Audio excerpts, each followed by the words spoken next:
What a way to go.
Darkness!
Darkness! Just me!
Darkness! Darkness!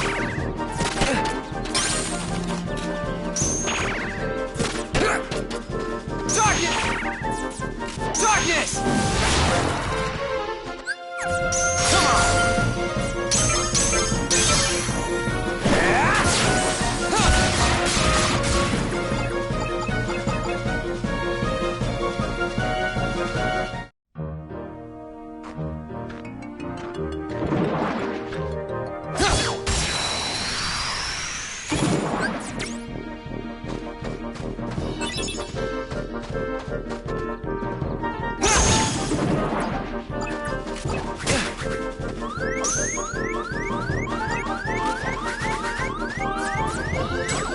What a way to go.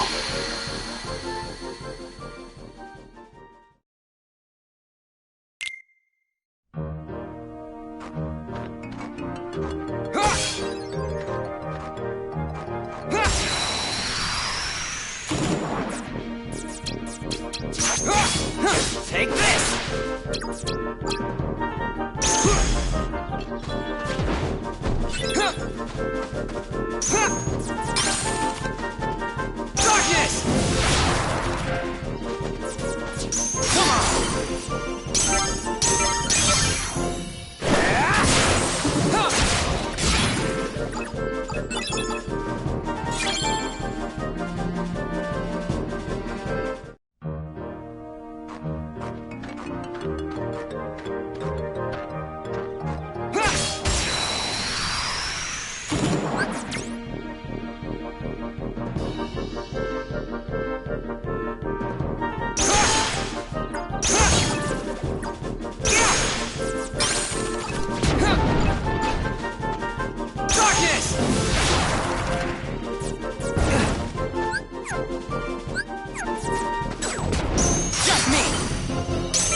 Darkness!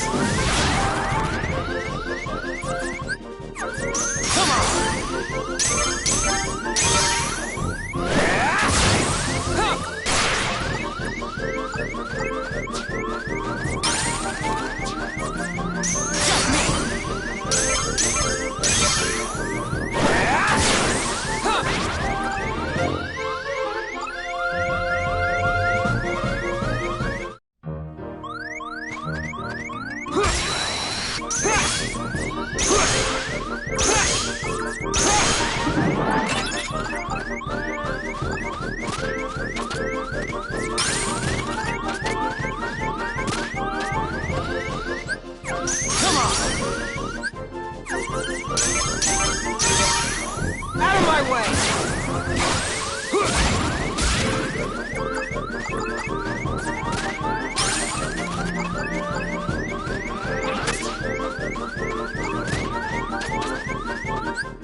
Come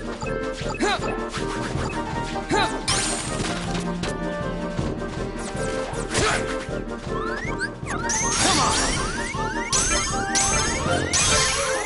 Get a load of this!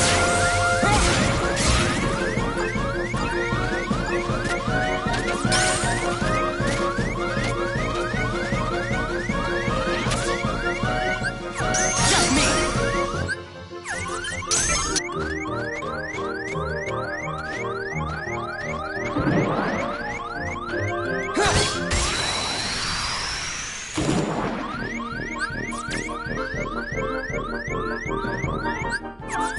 Just me!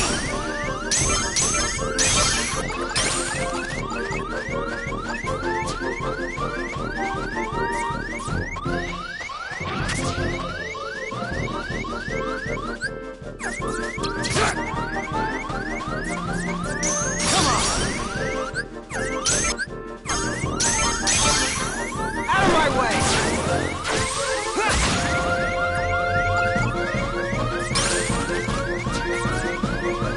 Just me!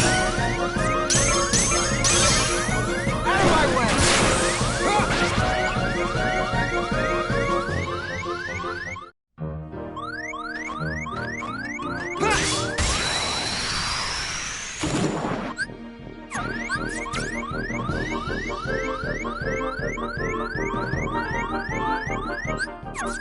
Just me! Out of my way!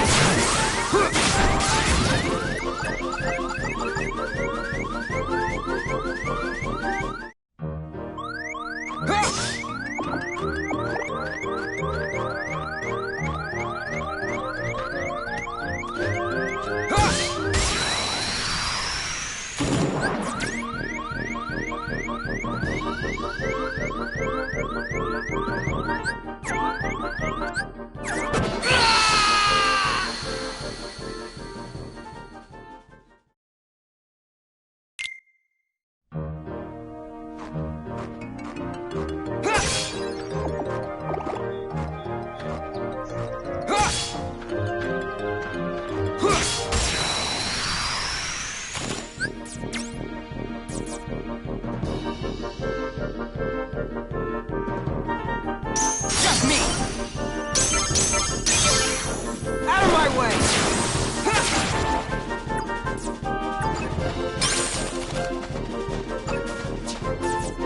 Come on! Get a load of this!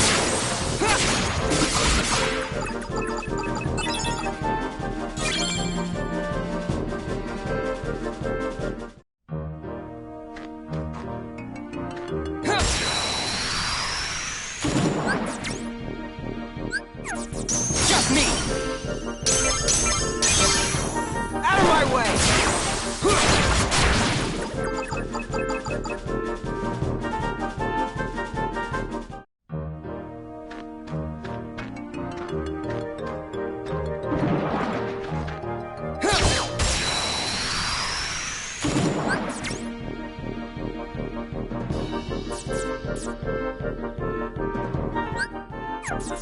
Just me! Out of my way!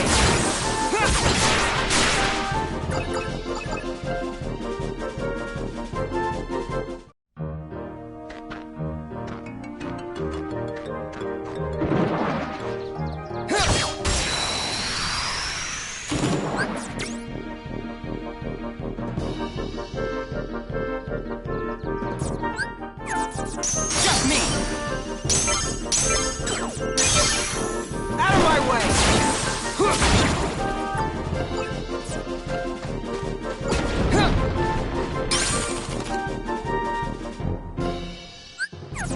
Come on! Out of my way!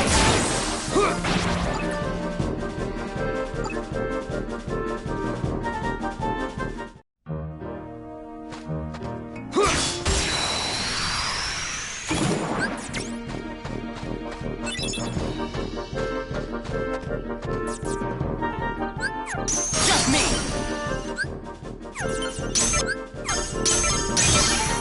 Out of my way!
Just me!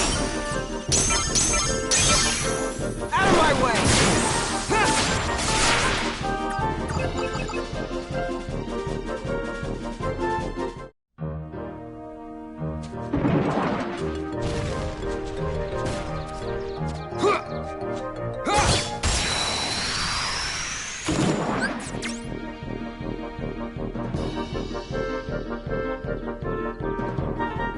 Just me!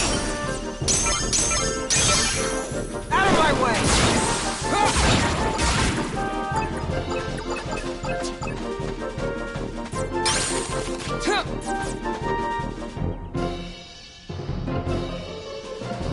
Come on!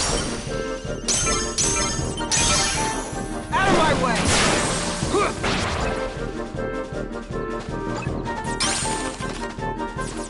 Just me! Get a load of this!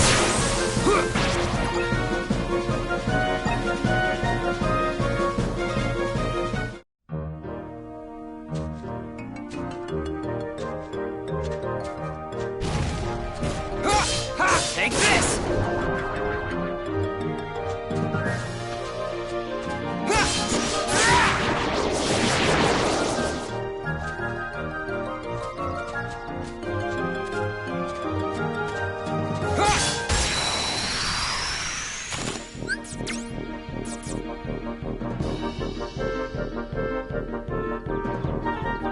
Just me! Out of my way!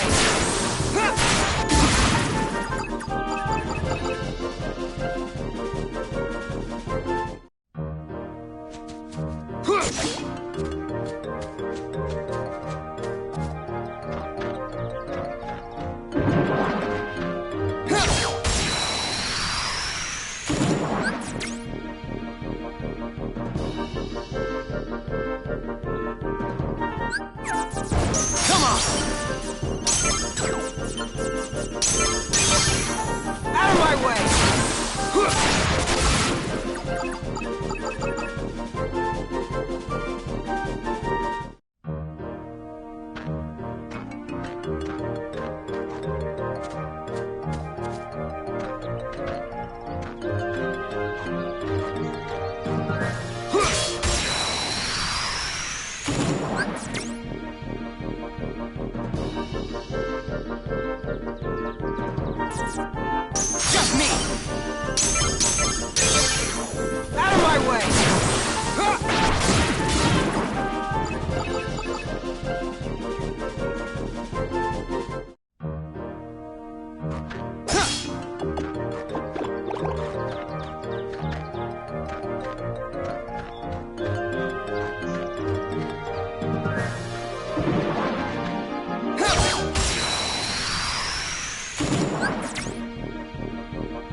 I'm guessing it's a percentage thing. Which means it's always, I mean, if it was a flat boost then it would be like, what's the term?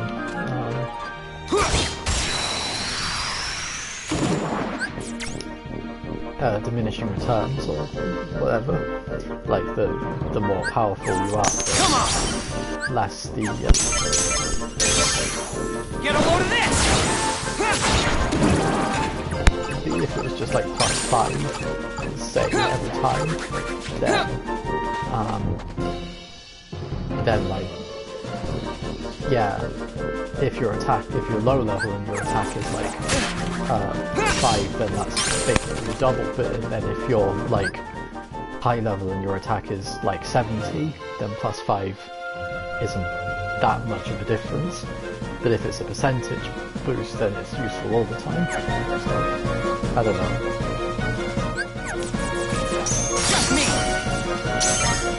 Because if you're saying that sort of multiplies it by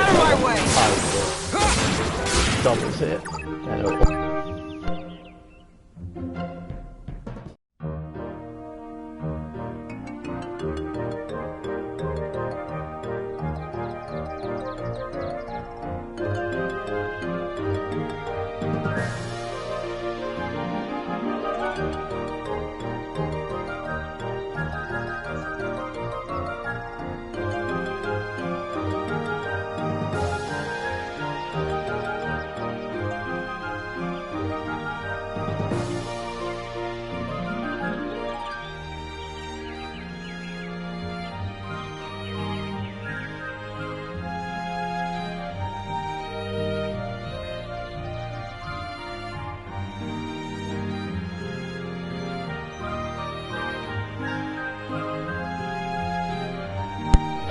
Keep using it, whatever. It's free, so it's quick, it's easy, it's free.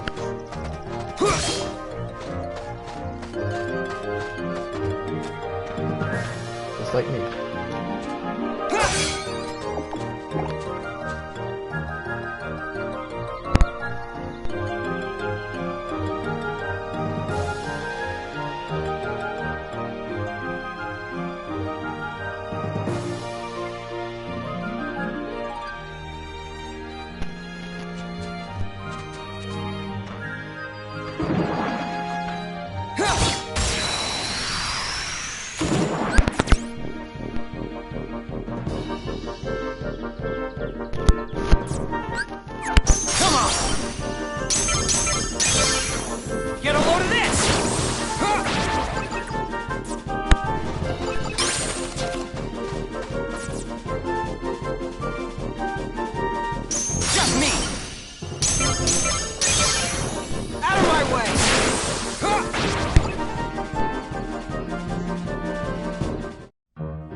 So yeah, so it's useful the whole way through the game basically.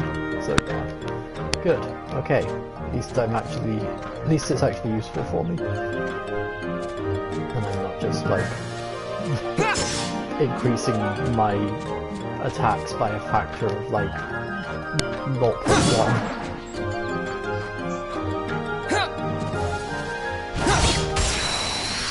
50%, so times 0.5 essentially. Wait, no, that would be half.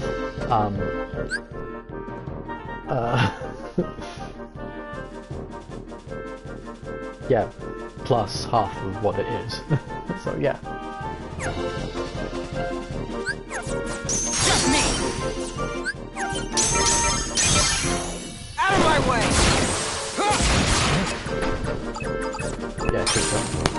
times 0.5 is the same as divided by 2. I know maths.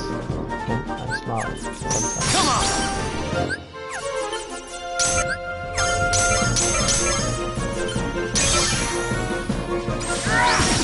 Take this!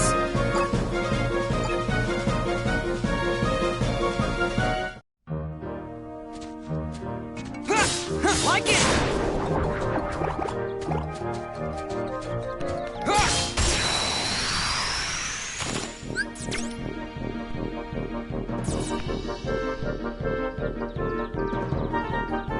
Come on!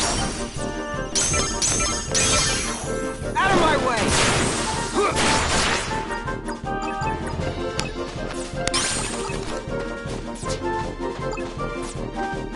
Just me!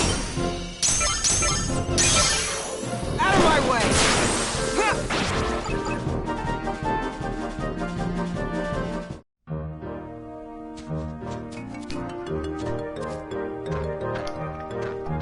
So honestly, when I was at school, maths was one of my favourite subjects. And yes, if any Americans are watching this in the future, if you're not aware, in UK we say maths with an S at the end, not maths. Out of my way!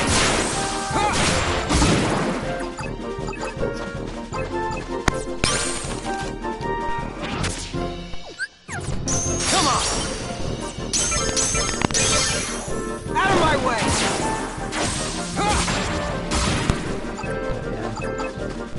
Little autistic Twilight love to do mathematics at school.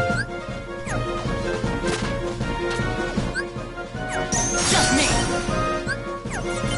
That and the sciences will probably Get a load of this!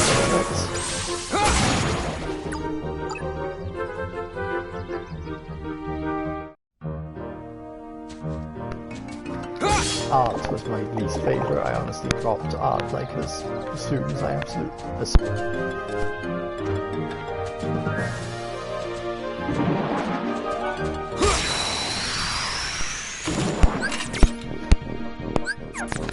Come on! Get a load of this! I think I didn't like art because I didn't...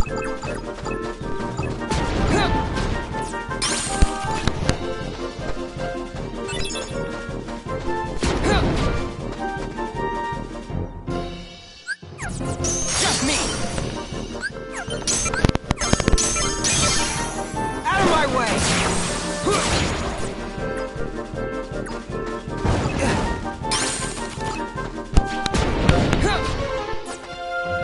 Come on!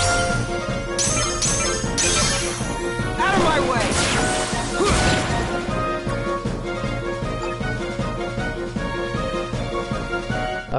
I was also not so keen on geography, but maybe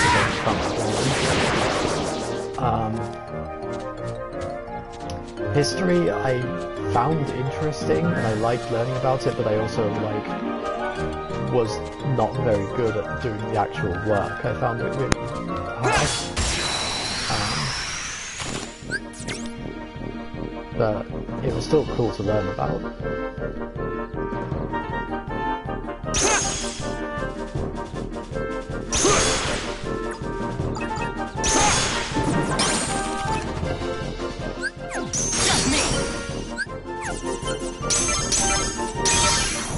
Get a load of this!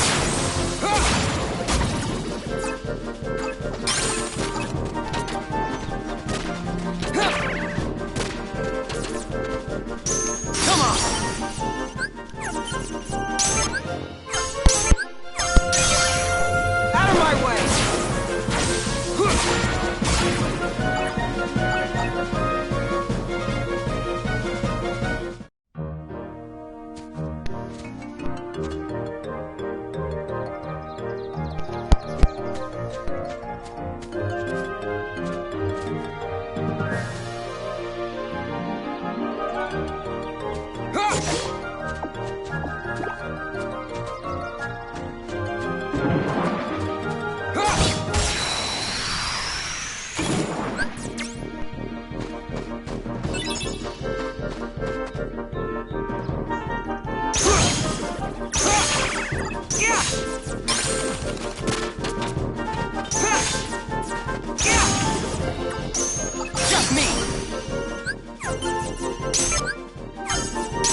Darkness!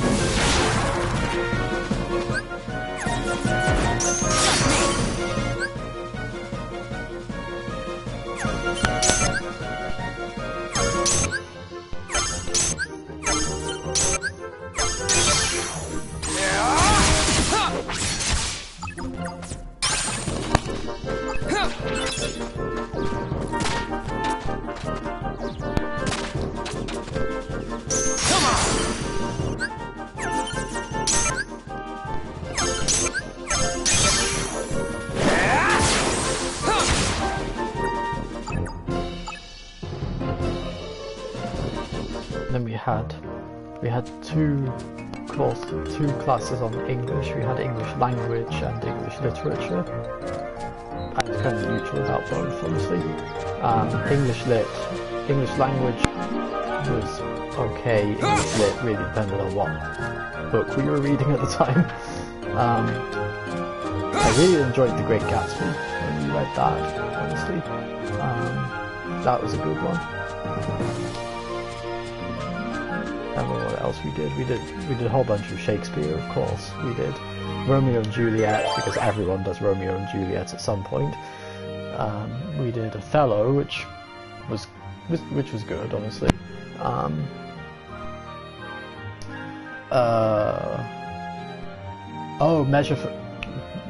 Measure for Measure? I think that one's really good. Like, as Shakespeare goes, that one is honestly really good. I had a lot of fun with that one. Romeo and Juliet. I don't know why it's the most famous of Shakespeare's works. It's honestly, it's not his best. I know I'm talking like a complete literary snob right now. I'm saying like, oh Shakespeare, oh this Shakespeare work. Was it disappointing? No, but I seriously do think that Romeo and Juliet is overrated. There's so many, like, much better Shakespeare works.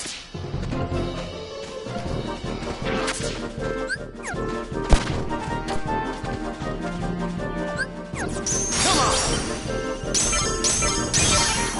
Get a load of this!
streams was talking about Shakespeare, apparently.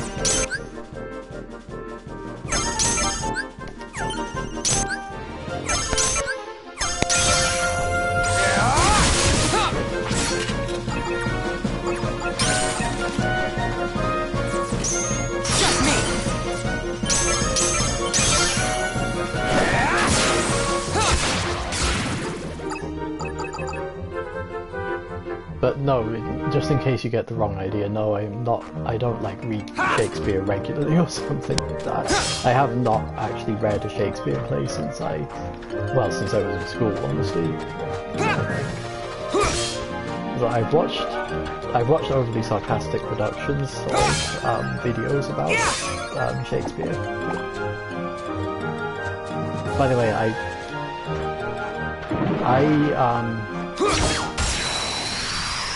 would say if you want to learn, there's a lot of good history channels on YouTube, and I keep meaning to watch more of them. It's like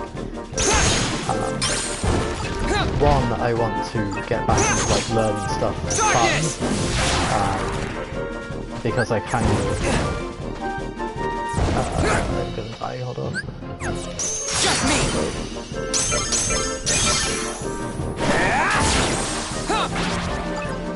Because I kind of like want to read. I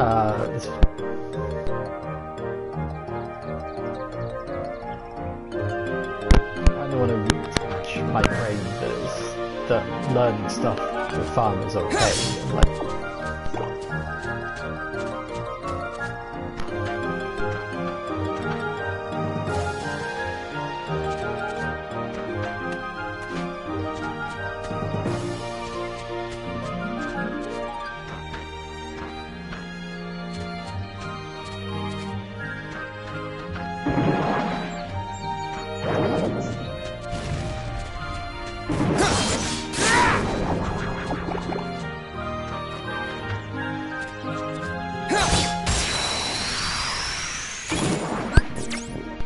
I kind of want to get back into that. So there's a bunch of history YouTube channels that I know of. Overly Sarcastic Productions is honestly my favourite, or OSP for short. They mostly talk about fiction, honestly, rather than history, but they even have some history videos sometimes.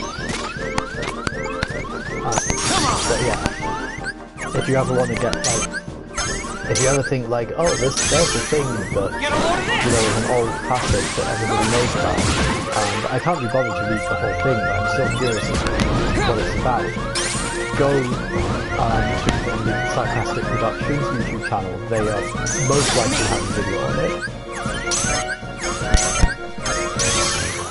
Get a load of this!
So to correct myself earlier, OSP does do this. Actually,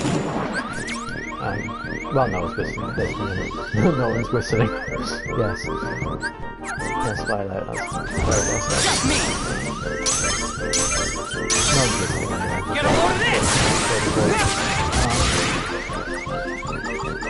So OSP does do history videos. There's actually two people on the channel, OSP Red, a girl, and OSP Blue, a guy. And Red does the videos about fiction and stuff, and Blue does the videos about history. So they do history stuff as well.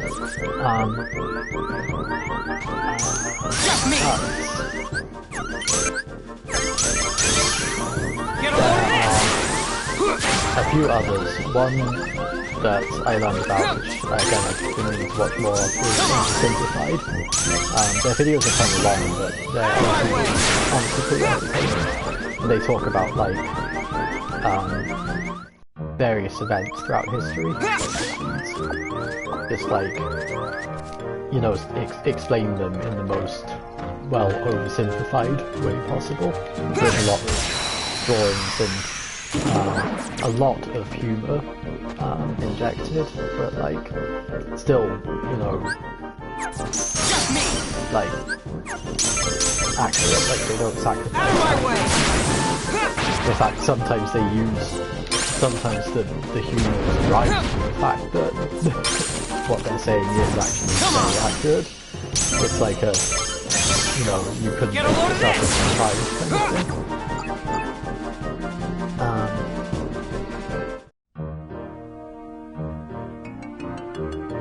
That was one that Jack told me about, and I watched one of the videos with him.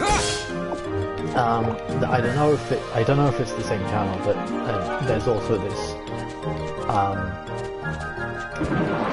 He was telling me about this video he watched about the Balkan Fleet, which is a wild story if you haven't read it. I was like, just reading what he was saying, I was like dying of laughter, so I really want to look up that video. I don't know if it's Simplified or if it's a different channel.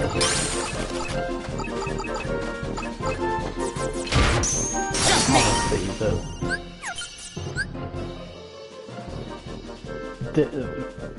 this thing, whatever the hell happened, I don't know. It's a huge, wild ride.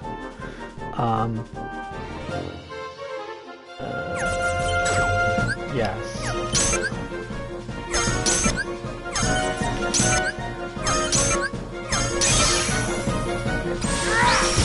Take this!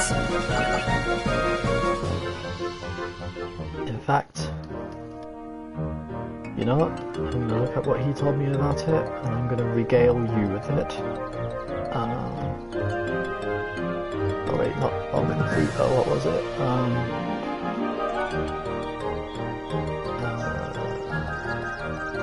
I'm trying to find it.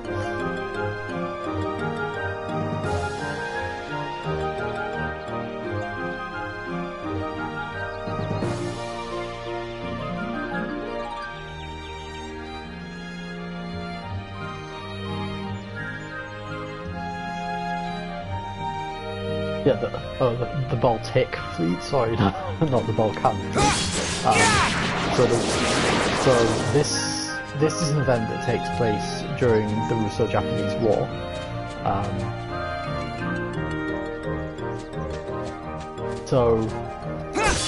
And I'm reading here, and omitting like personal details. I'm just telling the historical story because this is obviously great. Get ready for a history lesson, but I promise this is going to be interesting and hopefully funny too.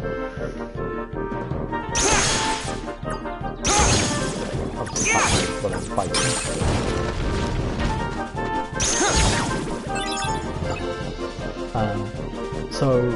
So for those who don't know, Tsar Nicholas II of Russia wanted to raise morale and put on this a show of glory and power by invading China. And Japan didn't really like that because invading China was their thing. So war broke out and Japan managed to surprise everyone by actually not losing. Like, Russia had no chance, it was just a total stomp. So the Tsar came up with the idea to send reinforcements, calling the Russian Baltic Fleet to go help out with the fighting in Japan. Problem is that this is the Baltic Fleet, which operates in the Baltic, and you can't just sail around the northern boundary of Russia to get there since it's frozen and the boats can't move. So the Tsar authorises a very unique plan. They'll just sail all the way into the Mediterranean, through the Suez Canal, and all the way around China to get there, as reinforcements to a battle they're about to lose. And to put that in perspective for you, that's 29,000 kilometers. If you want to know how many miles that is, you can convert it yourself.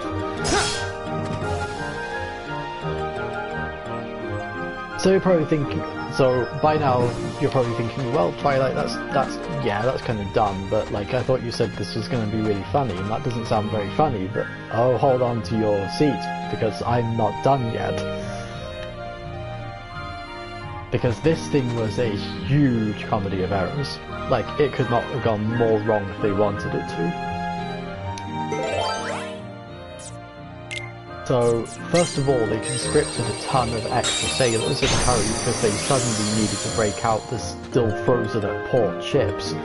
So these mostly uneducated peasants were as brand new as it gets. I mean, they couldn't even tie a knot. I mean, like, for a ship, they obviously could tie their laces and stuff. But, Come on! Out of my way! Darkness, weak castle. They were sailing under a man named, I'm gonna try and pronounce this as best I can, Rear Admiral Zinoviy Rashestviensky, a man with such supreme anger issues that his crews were in the habit of carrying boxes of extra binoculars because he had a habit of throwing them overboard.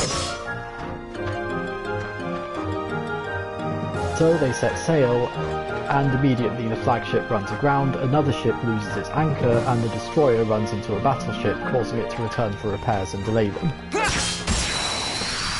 Like, literally as soon as they set off. We're off to a great start here, aren't we?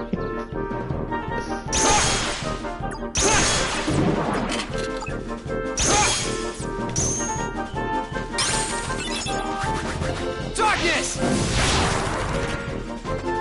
Just me!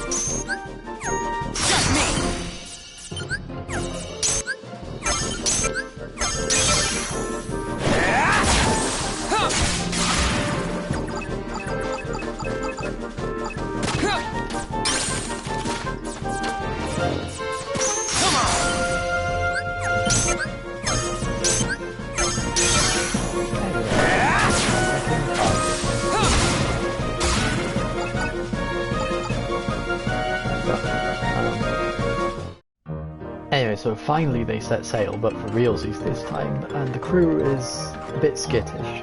They're afraid that they're about to be ambushed by Japanese destroyer-class vessels at any moment, at Denmark, because apparently they haven't looked at the globe lately.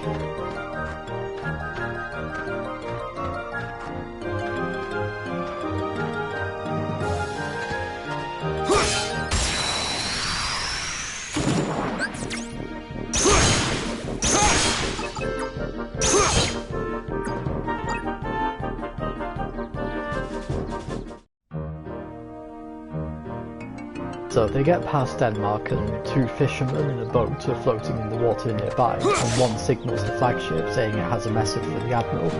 It's obviously a trap, open fire! So yeah, they open fire with all their vessels.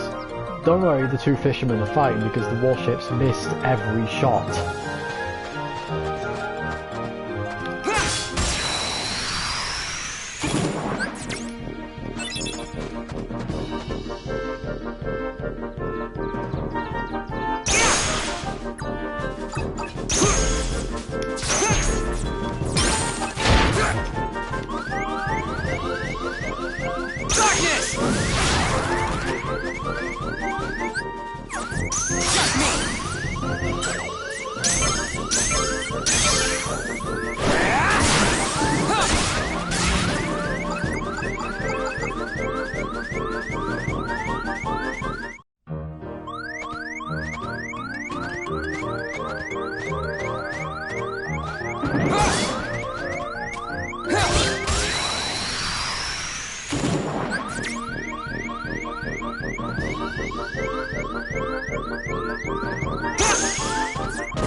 Anyways, realizing the mistake, the Rear Admiral, the anger issues guy, actually does get them to deliver the message, which is that he's just been promoted to Vice Admiral.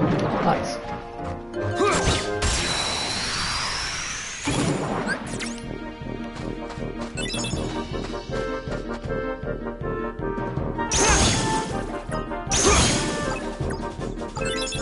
Later, one of the Russian frigates suddenly signals an alarm.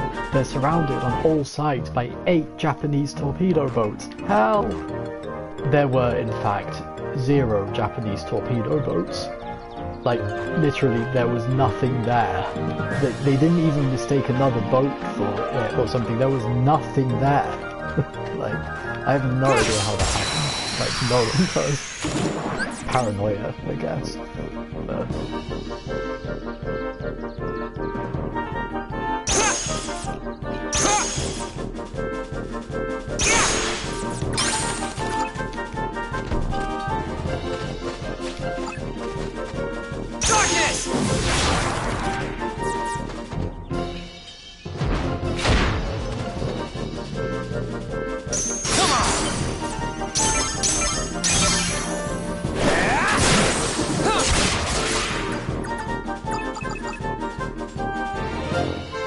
Though they managed to get out of the Baltic somehow, and they approached Britain, specifically Dogger Bank, and those of you who recognise that name probably know what's coming.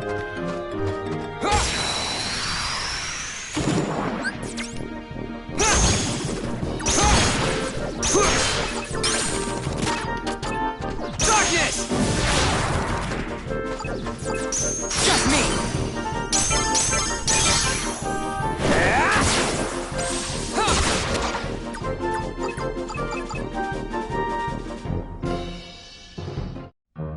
The war party comes across a small group of British fishing trawlers and we're under attack! And if you're worried about them hurting all of the fishermen, you clearly weren't paying attention to the last time this happened. I sound like sounds there.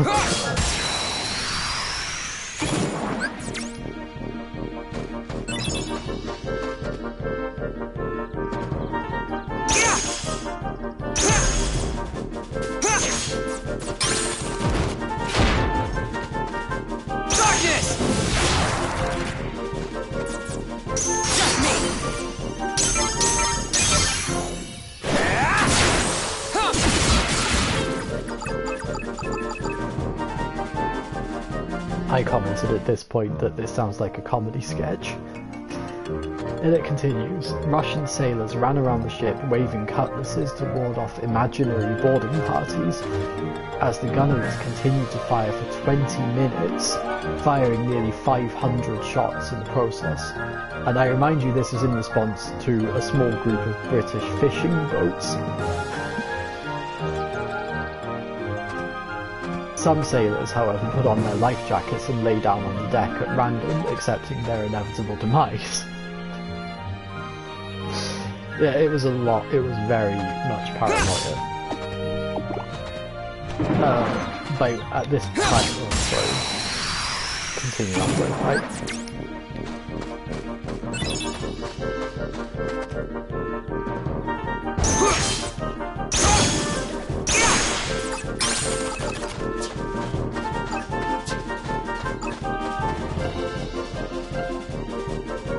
Darkness! Just me!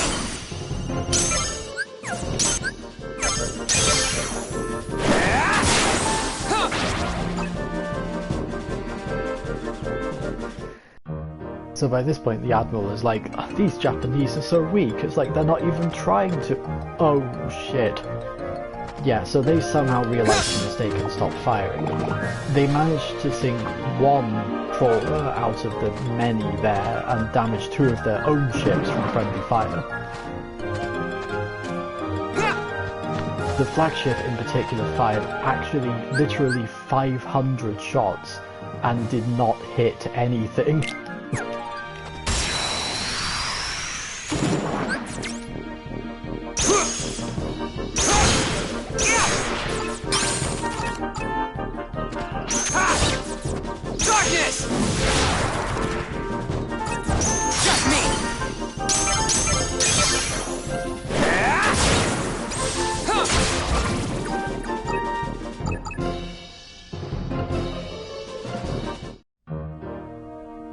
fishermen died, as well as one Russian sailor and a Russian priest that was on one of their own ships.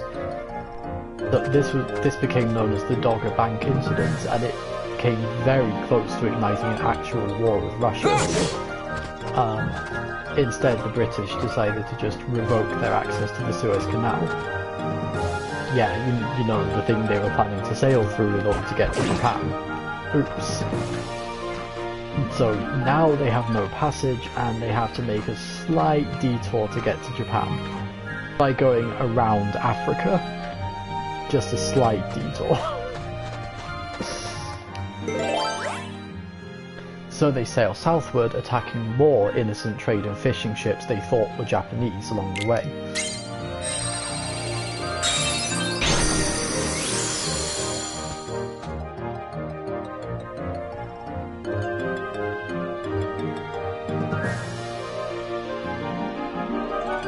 Also, Mr. Anger Issues, you know, the recently promoted Vice Admiral, has apparently never read a naval map in his life, which makes me wonder how the hell he got promoted. Because when they drop anchor in places they really shouldn't have, they ended up accidentally cutting several major communication lines, effectively getting almost every major country out with them in the process.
There were no Russian-controlled or coordinated ports anywhere near them, so they had to make ports with German vessels and ports to make do, racking up a massive amount of debt in the process.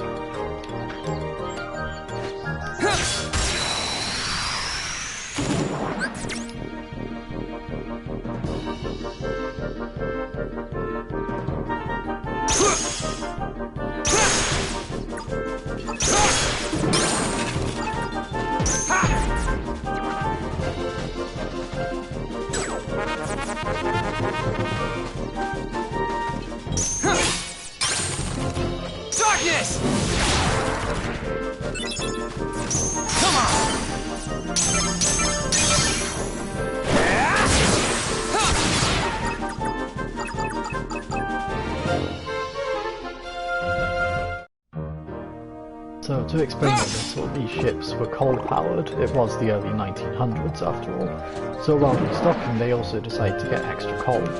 And I mean like extra coal.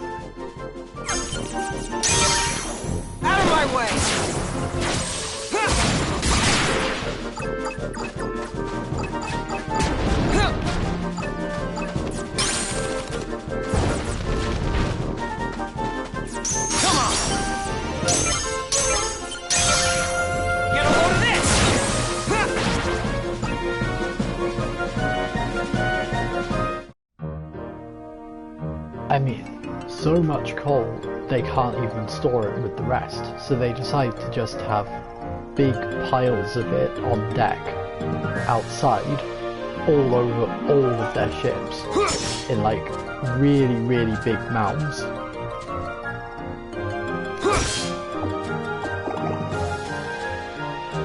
several hundred would die just from being near them due to lung complications over the course of this journey, and we're only halfway through this.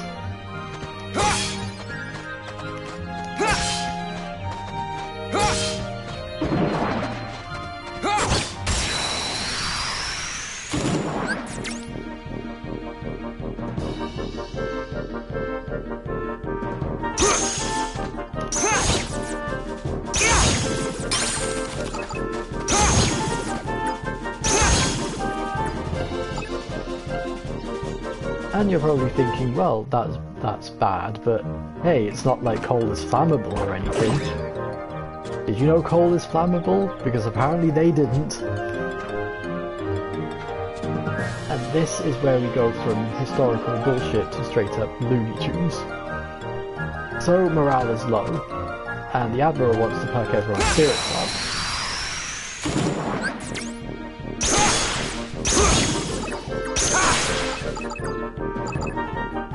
So while they go around the Horn of Africa, he decides to make a little pit stop to Madagascar to get everyone some cool new pets. Just, they were told not to bring anything crazy, like, say, a fully grown crocodile or a family of venomous snakes. Take a guess what they brought back. Yeah, the whole coal family, yeah, they left it out on the ship. And yeah, fires broke out, because of course they did. Like, who would have thought? Darkness! Just me!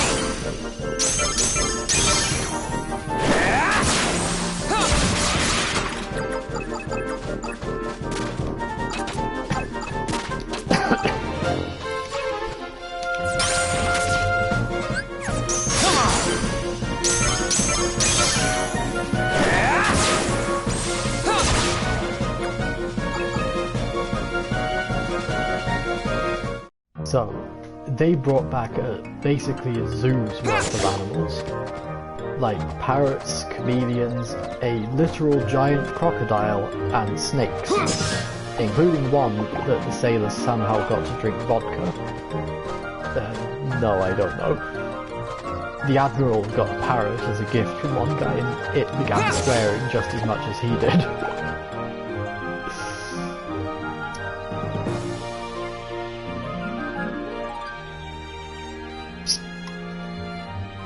The snakes meanwhile would wrap themselves around their guns and make any attempt at adjustment or operation null, and one even bit a high-rank officer, and remember these are venomous snakes.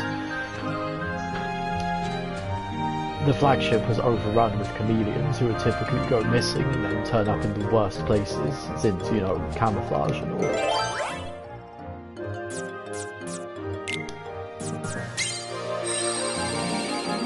The cooling tank for the refrigerators broke down, so they had to throw out all of their meat, and this turned up a frenzy of sharks that followed them for miles, hoping to get even more.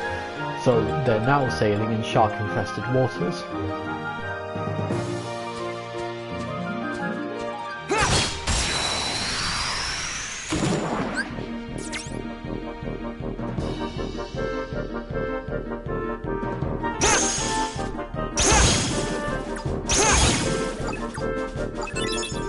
The fleet had to hold funerals for sailors who died in all of this, because, you know, there were a lot of those. And at one point, one ship didn't remember to load blanks during a gun salute and ended up blasting one of their own ships. Again.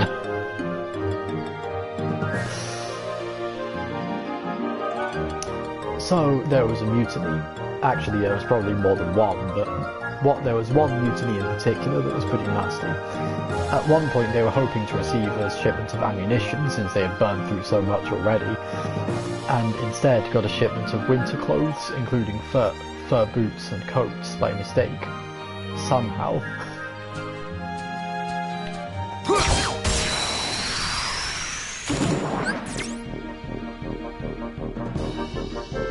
And remember, this is at the equator, the hottest place on the planet.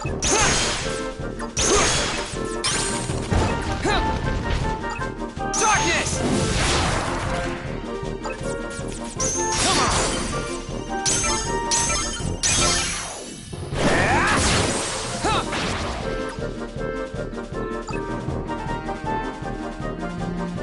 So the fleet is somehow getting close to Japan by now, and Vice Admiral Leroy Jenkins over here remembers that training thing they were supposed to do back in the Baltic before they left, and decides to have his ships run some drills. Basically, he has one ship tow a damaged ship to give them a stationary target to aim at, a non-moving, large ship to practice aiming at. Guess how well they did? Well, miraculously, they actually managed to score a single hit on a ship over the course of the day.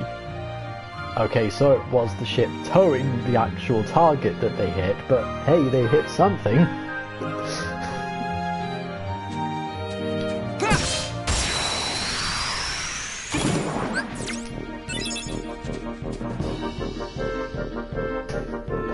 Sorry, I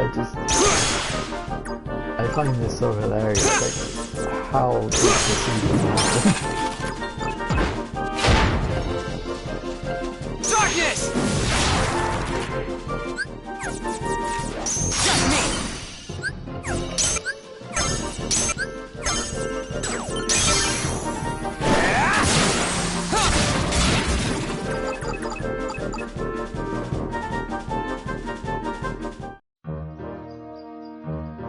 And we're not done yet, by the way, because it's not over. So, after all of that, the group finally makes it to Japan. But yay! Cue the children cheering sound effect that yay! So they sail into the Tsushima Strait, which is kind of between Japan and Korea, in the night. All of the ships douse their lights except for one, because it's a hospital ship and wartime law basically says they have to keep their lights on. This is to be stealthy, you see. During the night, a Japanese ship comes into view. An actual, honest-to-goodness, real Japanese warship, which the crew flags down because they think it's a Russian ship. So let me put that in perspective. They met tons of Russian, British and imaginary ships on their way to Japan, which they opened fire on because they mistook for Japanese ships. Now they're actually in Japanese waters, confronting an actual Japanese ship, and they think it's a Russian ship.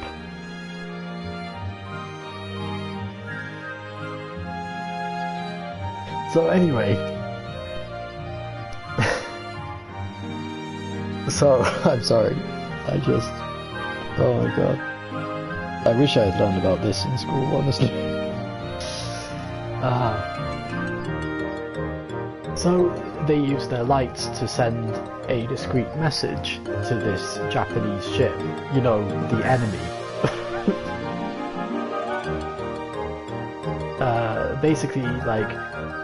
They're basically like, hey, be careful of the 8 war vessels around me. They have their lights off so the Japanese don't see us. We're going to help our comrades at insert coordinates here. You in? So of course the Japanese just open fire.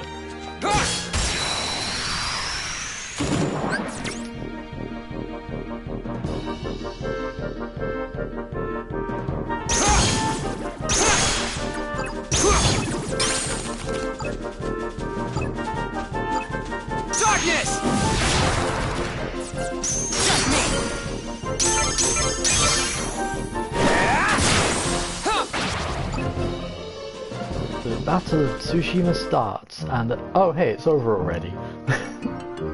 Let's see how they did, folks. Yeah, Russia got spanked. Japanese losses: 117 dead, 583 injured, 3 torpedo boats sunk, and 255 tons sunk. On the Russian side, we have 5,045 dead, 803 injured, 6,016 captured, 6 battleships sunk, 1 coastal battleship sunk, 14 other ships sunk, 2 battleships captured, 2 coastal battleships captured, 1 destroyer captured, 6 ships disarmed, and a total of 143,232 tons sunk.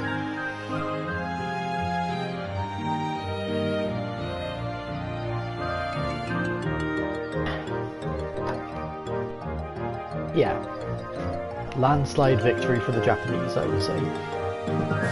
So basically this ended the war, the Russo-Japanese war that is, and got to a peace treaty which basically read, suck it Russia, get the fuck out. Yeah, Teddy Roosevelt even showed up. He was there as an intermediary to help with the procedure as a neutral third party. So yeah, that was that. Eventually Nicholas II lost what little power he had left and suffered an uproar. Yeah. 1900s, early 1900s. Yeah, I don't know what year exactly. But like, can I finish first? So yeah, eventually Nicholas II lost what little power he had left and suffered an uprising as a result of people hating how bad a leader he was by being basically the guy who gave the stamp of approval for this whole catastrophe. Yeah, the icing on the cake. Oh yeah. So, hey, because funny enough, I was for RPG translating History Almanac, and that was like mentioned because a place in World War One, and gives a backdrop of some parties is also about Russia. And this is just one of the many things that happened, and that's essentially the icing on the cake. Because he was done for before. His idea with the war was just like, oh, maybe if I win a war, that like kind of distract the people from not revolting and all the shit that's going on in my empire.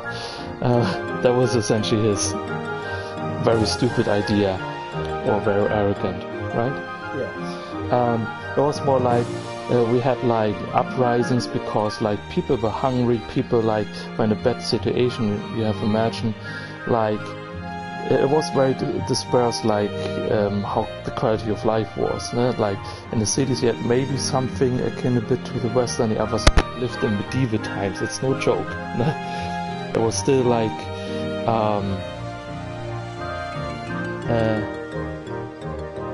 sorry, too bad? No. I don't want to steal the limelight here. I just thought to add, because I just read about it. And we had like pogroms, for example, against Jews and stuff like that.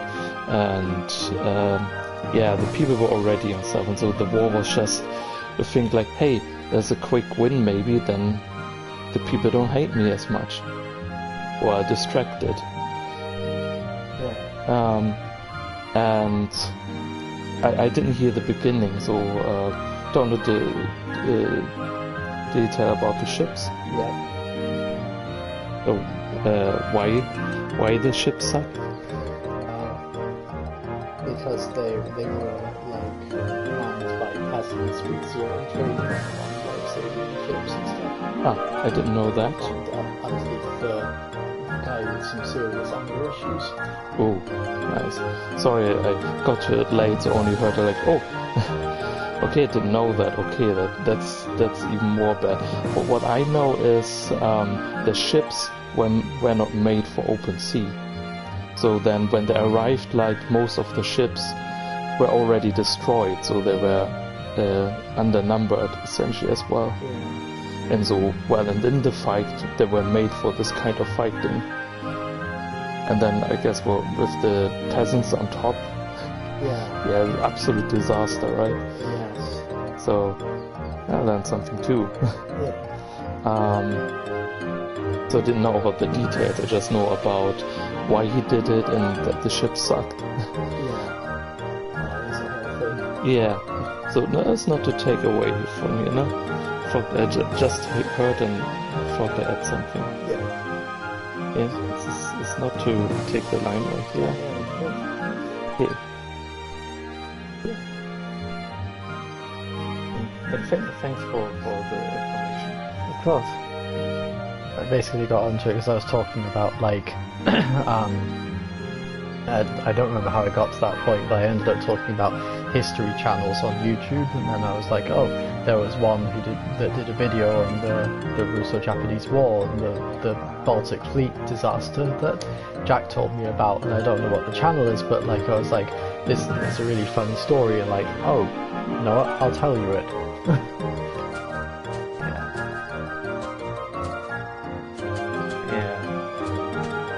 I just found it all funny that it things like, oh, shit, hits the fan. Yeah, a war will distract them, no? Yeah, sure, that's a plan. Like they already have any of it. I zoned out a bit. Wait, why is she talking about the Darkness! Japanese war? Just me!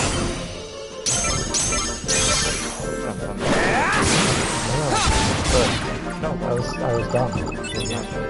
I mean also to Jack. Jack's not here, I don't think. I thought you were right in about it. No, I was reading from his DMs because he's the one who told me about it.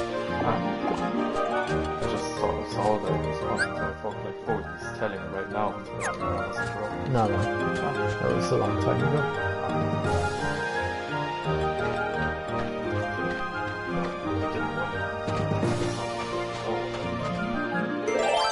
Yeah, that's fine.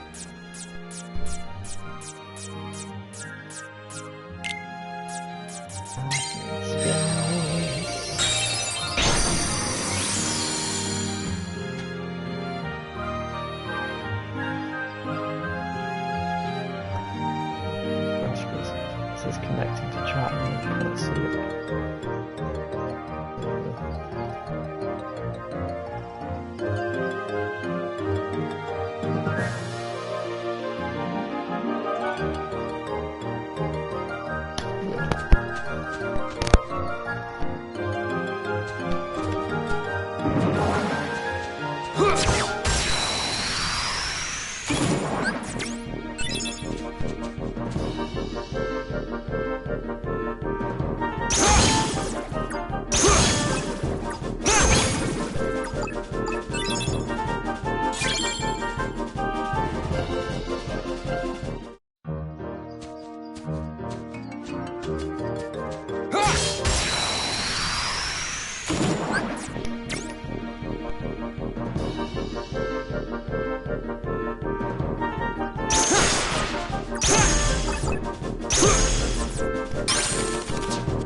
I love how we could gain some skirts in dark mode.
I'll finish this room and then I'll stop for tonight.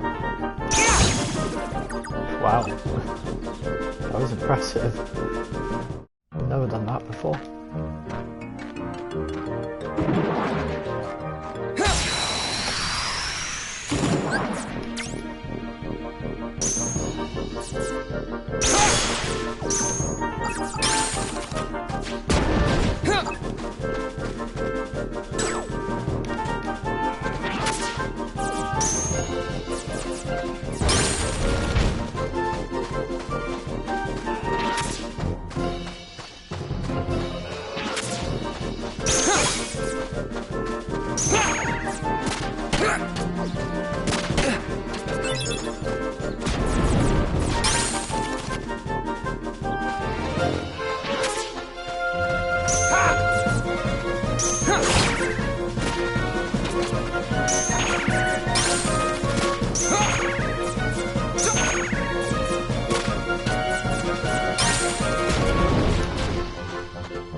Alright, I guess I'll stop there then.